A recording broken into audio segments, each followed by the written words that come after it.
We are learning more about the person who recorded this disturbing video showing the final moments of 25-year-old Ahmaud Arbery's life. New protests across the country overnight, and dozens arrested after another night of unrest in Taylor's hometown of Louisville, Kentucky.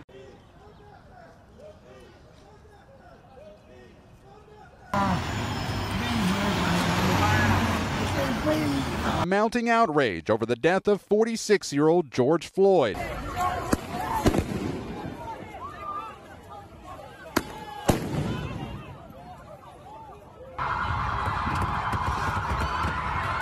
Take your knee off our necks! Take your knee off our necks! Take your knee off our necks!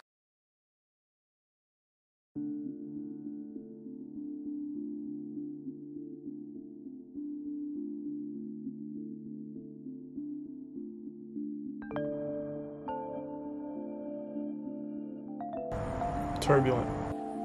Terrified. I'd say concerned. Confused. I would say discontent. Nervous. And upset.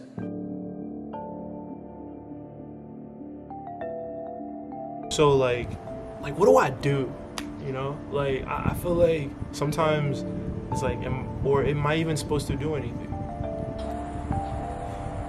Is the integrity and structure of the system that the United States is built upon going to last after all of these tensions subside? I just think of everybody who comes from a different background than me and different life scenario.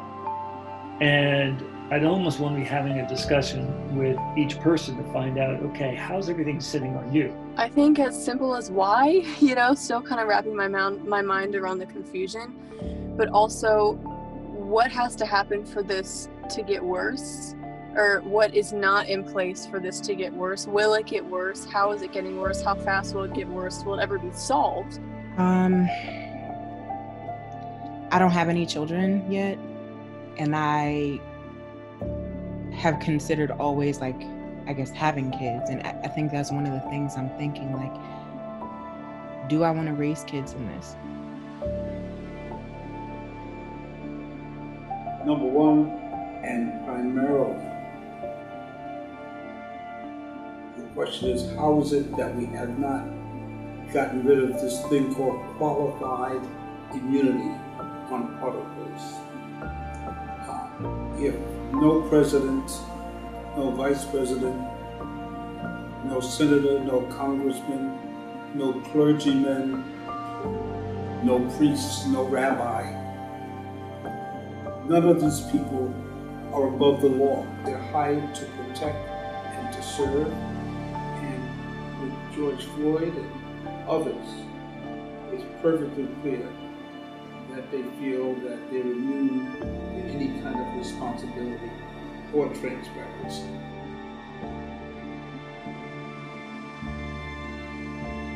Just the misrepresentation of the core message.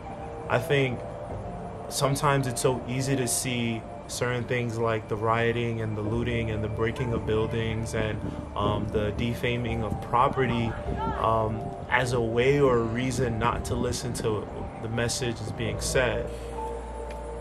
Honestly, maybe a civil war might occur, and that's really extreme, but maybe not even a civil war, just a small or large spike in violence after the elections that happen. So my big concern here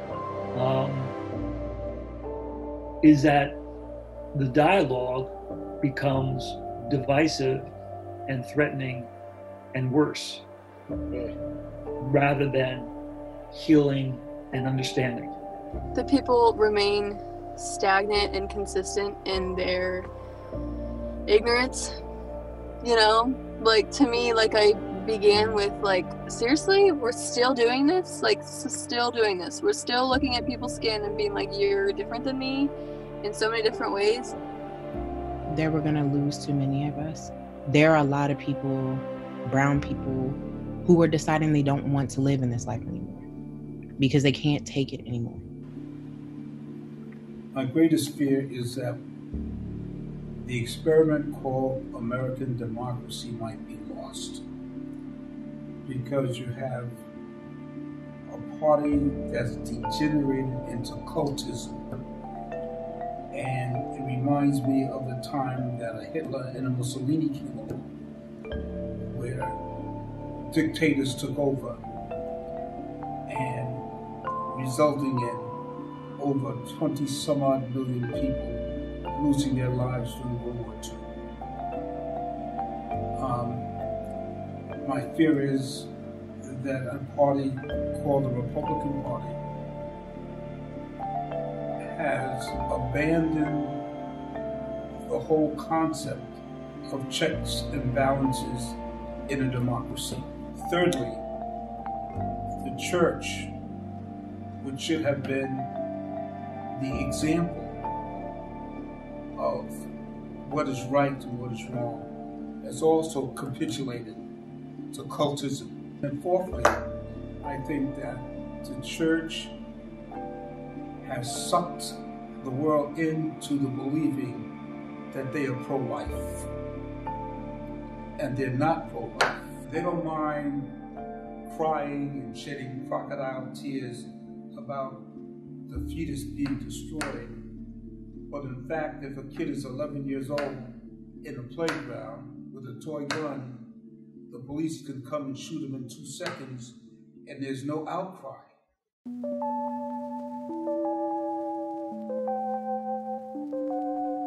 So my hope is that empathy changes the way people think. I just hope like people can have conversations with each other, and from conversation, action. Not just about single individuals. Every one of us is part of a bigger community than ourselves.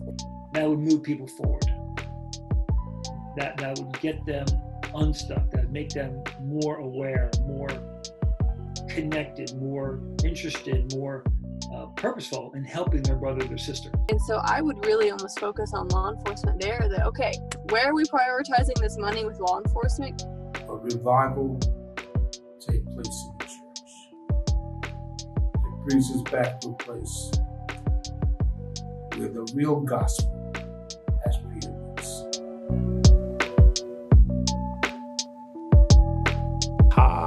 That's a good question. Standing with us, that gives me hope. That helps me believe that it's not just that I see it or that, Americans see it, but that all people in all different places see it. Empathy is so powerful in that it spans across oceans, rivers. It's like this Korean lady with her mask on and her sign up, and it was so impactful how she felt about the people here.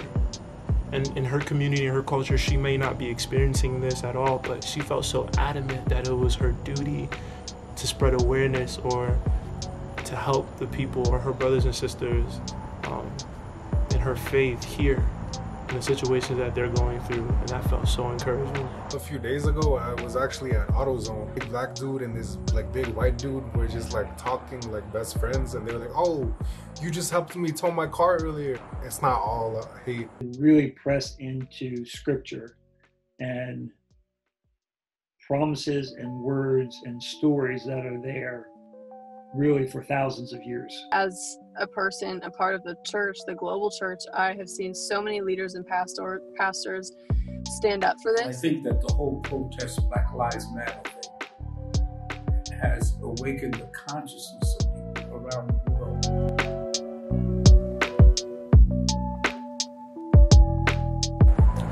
I believe it's education. At the end of the day, that I won't repay you with the evil or the hatred that you repay me. With love, there comes lots of things. There comes empathy, there comes understanding, there comes the need not to be right. I feel like there's a lot of pride when it comes to racism. It's, I'm better than you and you're less than me, or it's authoritative abuse. I believe sin separates us not just from God, sin separates us from one another. We realize that God created all of us equal. That would make us realize I believe in God. And I think if nothing else, the truth of who God is, it supersedes a lot. You can't change the way people think, but sometimes you can help them think differently. They have to make the change.